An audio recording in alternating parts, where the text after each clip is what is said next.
السلام علیکم دوستانو، زما چینل ته یو ځل بیا هم ښه راغلاست.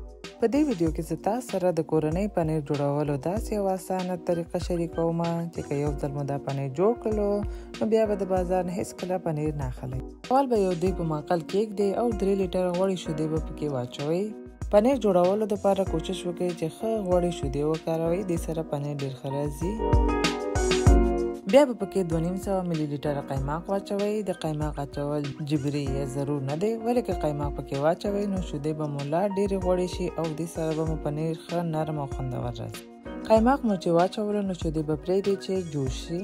اور به یې هم نه ډېر تیز او نه ډېر کم ساتئ، ځکه چې شیدې باید ښه صحیح وخوټېږي. څومره چې شیدې ډېرې وخوټېږي هماغومره پنیر ښه راځي. او منځ منځ کې ښوروئ هم تر څو بیخ ونه نیسي. ما شیدې 15 دقیقو دپاره ښه صحیح وخوټولې. د پنیر جوړولو دپاره یوه پیاله مستې مو پکار دي. ما خپله کور کې ښې غوړې مستې جوړې کړې وې، نو دې نه مې یوه پیاله جدا کړې. د مستو جوړولو ویډیو هم زما چینل کې شته، خو ستاسې اسانتیا دپاره به یې لینک ډسکرپشن کې هم شریک کړم. اوس به دا یوه پیاله مستې په شیدو کې واچوئ او ښه به یې سره ګډې کړئ تر څو مستې په شیدو کې ښه صحیح حل شي. بیا به پکې 2 غټې قاشقې سرکه هم واچوئ او دا به هم ورسره مکس کړئ. اوس به نو شیدې تر هغې وخوټوئ چې شیدې ورانې شي. البته دا لږ وخت نیسي، ورخطا کېږئ مه. دلته تاسې لیدلی شئ چې شیدې آهسته آهسته ورانېږي او پنیر او اوبه سره جدا کېږي. لږ به یې نور هم وخوټوئ تر څو پنیر او اوبه په بشپړ ډول سره جدا شي. کله چې پنیر او اوبه سره جدا شوي نو بیا به منقل ګل کړئ او زر به یې چاڼ کړئ. که ډېر وخت دپاره یې همداسې پرېږدئ چې وخوټېږي نو پنیر به مو نرم هم نه راځي او سم سره نښلي هم نه. اوس نو پنیر او اوبه ښه سره جدا شول، منقل به ګل کړئ او دیګ به ترې لرې کړئ. بیا به یو لوښی راواخلئ او یو چلوصاف به پرې کېږدئ. د چلوصاف په سر به یوه ټوټه هم واچوئ. بیا به د پنیر مخلوط پکې واچوئ تر څو اوبه ترې چاڼ شي. بیا به 1 دقیقې دپاره پرېږدئ چې اوبه ترې صحیح لرې شي. بیا به پاتې پنیر په ټوټه کې تاو کړئ او ښه به یې وزبېښئ تر څو پاتې اوبه هم ترې لرې شي.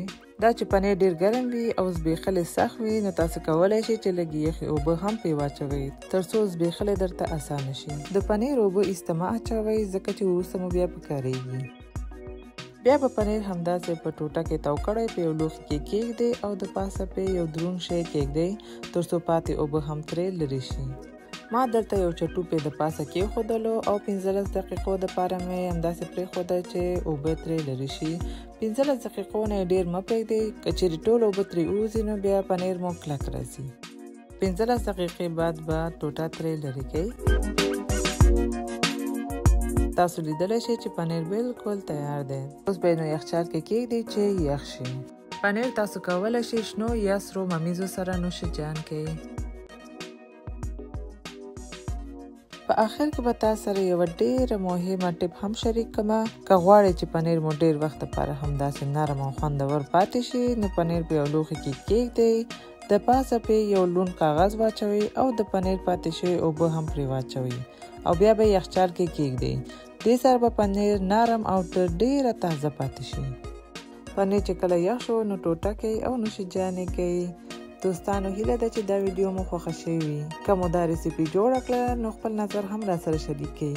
او که زما چینل ته نوي راغلی یاست نو سبسکرایب مو هیر نشي. مننه.